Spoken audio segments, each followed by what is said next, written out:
my name is Emma and welcome to another Nerdy Wednesday. Today we're going to talk about something that you guys better not do, because I did and it was very stupid. When I was 18, I had like my first real alcoholic beverage, which technically is illegal here in these states, but whatever, that's not the point of this. At that time, I decided that if I had had a drink, I would not drive. Because first off, I was underage drinking, and so that would be a crime. And second off, I just didn't want to risk it. I didn't know my tolerance, I didn't know how it would affect me behind a motor vehicle, blah blah blah. I'm 21 now, so it is legal for me to drink. So I was at a friend's house, we had some drinks, and eventually we get to this story. So this was a couple weeks ago, like 2 weeks ago on a Saturday. I had gone to two places. I went to this like fish fry that our, family friends hold every year. It was very good, very tasty. And then I was going over to my friend Devin's house because we were going to like celebrate his birthday with a bonfire. It was a couple weeks after he turned 21, and so I went over there. And when we were there, eventually his mom came and she had purchased some alcohol. She had gone out to the store. And she got some Smirnoff Ice and some absinthe.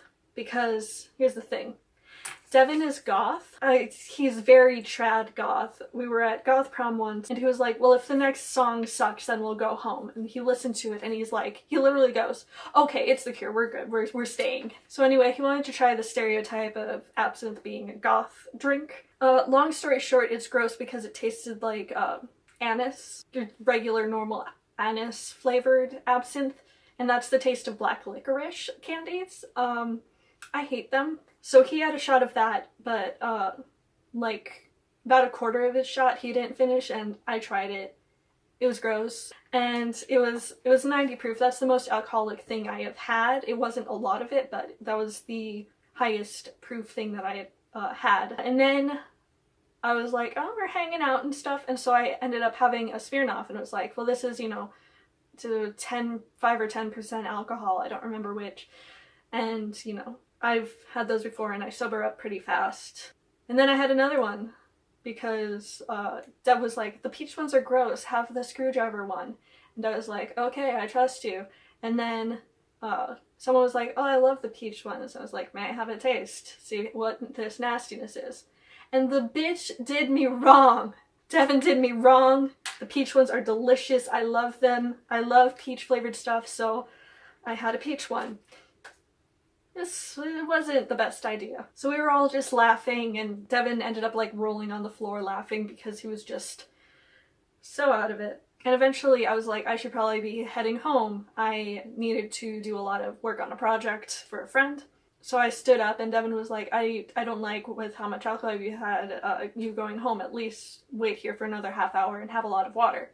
So I did that. And then I was like, alright, I do actually have to go. I messaged my mother so that way she would know that if I wasn't home in like an hour, hey, let's call the police. And I head out to my car. And it's very dark. There isn't a lot of light where he lives. He lives kind of in the middle of nowhere-ish. Like, there are some stores around, but like directly across from his house is just a field that goes on for a long time. So he's in the area where you're not in the Twin Cities metro area, but you're not like, up in the Iron Range, or you're not where there are a lot of farms. I'm not familiar with this area. I've been there once before, and it was just very dark, but it was like, it was a bright night. You could see the stars. They were pretty. I got in my car, and then I backed up, and then I started going to leave, and the first thing that you leave, it's a divided highway. But it's not lit well at all. And it's a very wide divided highway. So it's like, 3 lanes and 3 lanes sort of thing. It's just very... I ended up underestimating where the right side of the road was. Ended up driving straight into the traffic. I noticed people starting to honk at me and like go around me. Like, no one got hurt, but I just like pulled off into the like ditch area a little bit, and like turn myself around. And I was thinking to myself, okay, I need to turn around and go back to Dev's and just sleep this off. I need to go home in the morning. So I turned around and I went onto the correct side of the road and started driving home. Now I knew that this was wrong for a lot of reasons. I didn't know how my body would react to the absinthe. I didn't know even remotely what my blood alcohol count was. So I didn't know if I was illegally driving or not. I've never driven under the influence, and I'm also really not familiar with this area, and it is just, it's not well lit. If it had been the day, it would have been better. It wouldn't have been safe, but it would have been better because I could see the road and I could see where everything is. And also if I was in a place that, you know, I knew, like if I was down at McNally and needed to get home, that's the place that I drove that every day for 3 years. That would have been better. Still not safe, but better. Thankfully, it's just a lot of straight road, and then eventually you go off onto some highways and get back into my area of the metro. But I kept noticing that if I were to like have to turn or merge into a different lane, me looking over my shoulder, I couldn't stay stable. I started to turn I couldn't compartmentalize the parts of my body when I was driving. So if I looked over here, this started not working. My foot started going wonky on the pedal, and it was just like, oh fuck. But I kept going, and I knew this was all wrong at the time. I could see myself as my sober self watching my drunk self driving. And there was this bridge that was like lit, like lights on, and lights on the other side of the bridge that was an overpass. And I remember not being able to tell where the lights were. I know that they were along the bridge, but it kind of looked like they were like on the side of the road. My depth perception was not working very well. And then also my ability to judge when to stop and when to start to slow down started to go a little wonky too. I didn't hit anyone, but I was like, oh, we're pushing those limits there, aren't we? We definitely were. And like also like remaining focused and remaining like consciously driving, that was like my biggest thing. It was very difficult, especially as I started being like, I should tell this on YouTube, have a story time, because this is stupid. And eventually when I started to get onto the highways that I was familiar with, it was a little bit better, but it was still just unfamiliar. Like judging where I was and how far I still had to go to get home wasn't a thing that was happening.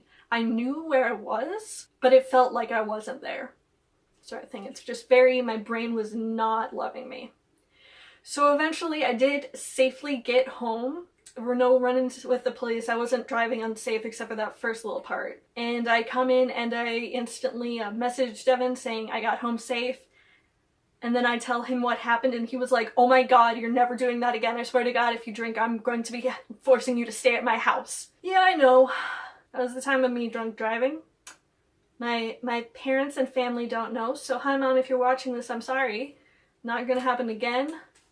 Any of my friends, the only people who know this are Devin and my girlfriend, I think. Yeah, I remember to tell her. And I was like, you don't need to give me a lecture. I already know it's never gonna happen again. I'm going to sleep. So, I'm sorry again.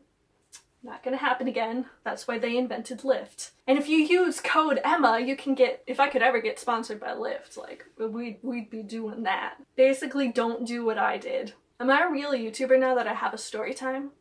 I've already got that tier where I have my first hate comment. Is Storytime the next tier? What's next? Sponsorship by Audible, I think, or Dollar Shave Club. I think that's the next one. That's what we're pushing for next.